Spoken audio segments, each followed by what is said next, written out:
जय श्री महाकाल।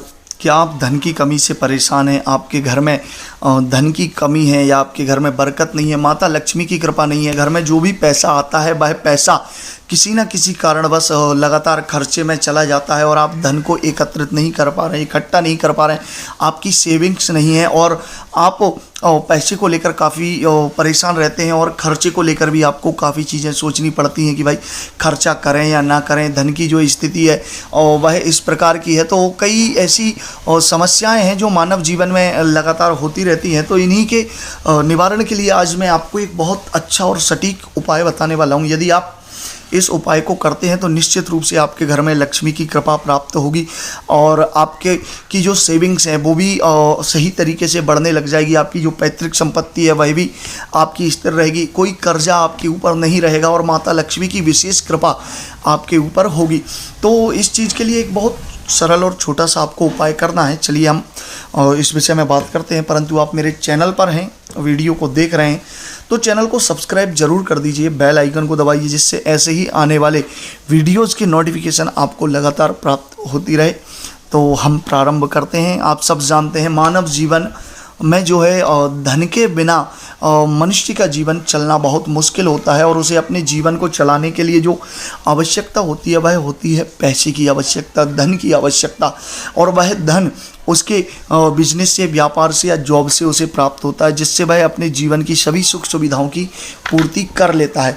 तो कई बार ऐसा देखा जाता है कि बहुत परिश्रम के बाद भी हमारे पास धन नहीं आता है। अगर धन आ जाता है तो इस स्थिति में हम अपनी सुख सुविधाओं में उसे भोग उसका उपयोग नहीं कर पाते। उससे पहले ही वह धन अन्य कारणों से किसी दूसरे कार्यों में खर्च हो जाता है। तो इस समस्या का समाधान भी बहुत ज़रूरी है क्योंकि हमें अपने जीवन में सुख सुविधाओं का भोग करना भी आवश्यक है, उससे धर्म करना भी आवश्यक है, दान करना भी आवश्यक है। लेकिन जब हमारे खर्चे ही पूरे नहीं होंगे तो हम दान और धर्म के विषय में विचार भी नहीं कर सकते। तो इसीलिए आपको एक बहुत छोटा सा उपाय करना है कि श्रावण के महीने में आपको भगवान शिव के ऊपर जो है रुद्राभिषेक करना है। भगवान शिव के मंदिर में जाकर जो है आपको रुद्राभिषेक करना है और उस रुद्राभिषेक को आपको 1 महीने तक, मतलब पूरे श्रावण के महीने में करना है। यदि आप 1 महीने रुद्राभिषेक कर लेते हैं तो निश्चित रूप से आपके घर में धन की स्थिति काफ़ी अच्छी हो जाएगी, आपको धन का लाभ होगा और काफ़ी अच्छी स्थिति में आप आ जाएंगे। आपका अगर कर्जा है तो वह भी धीरे धीरे करके कर्जा उतर जाएगा आपका और आपकी धन की स्थिति काफ़ी अच्छी हो जाएगी। तो रुद्राभिषेक का जो क्रम है, उस रुद्राभिषेक के क्रम में आपको करना ये है कि आपको अपने घर में जो है गुड़ शक्कर की चाशनी तैयार करनी है और उस चाशनी को आपको 1 लीटर जल में आपको मिलाना है। लगभग आपको 250 ग्राम शक्कर से चाशनी बनानी है, 250 ग्राम गुड़ से चाशनी बनानी है और उस चाशनी को 1 लीटर जल में आपको मिलाना है। और उस 1 लीटर जल में लगभग अगर आपके पास उपलब्ध हो जाए तो थोड़ा सा नर्मदा जल या गंगा जल भी आप उसमें मिला सकते हैं। और मिलाने के बाद उस अभिषेक के जल में आपको इलायची के दाने डालने हैं। इलायची के दाने डालने के बाद उसमें अष्टगंध, थोड़ा सा चंदन डालना है और चंदन के साथ उसमें थोड़ा सा कपूर भी आपको अभिषेक के जल में मिला लेना है। और मिलाने के बाद उसमें गुलाब जल मिला लीजिए और गुलाब जल मिलाने के बाद जो है इस सभी वस्तुओं के मिश्रण से एक जो द्रव्य तैयार होगा, उस द्रव्य से आपको भगवान शिव का अभिषेक करना है। यदि आपके घर में शिवलिंग है तो आप उनका अभिषेक कीजिए।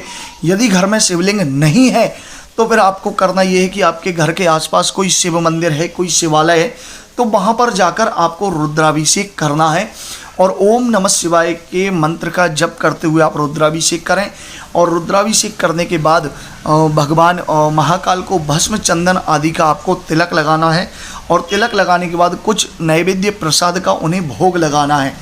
और भोग लगाने के बाद भगवान को प्रणाम करना है। प्रणाम करने के बाद शिवलिंग के ऊपर जो बिल्वपत्र चढ़े रहते हैं उनमें से एक बिल्वपत्र को आपको अपने घर लेकर आना है। प्रतिदिन आपकी पूजन के बाद भगवान शिव का एक बिल्वपत्र आपको अपने घर लेकर आना है। प्रतिदिन एक बिल्वपत्र लेकर आना है और उसे एक लाल कपड़े में आपको रखना है।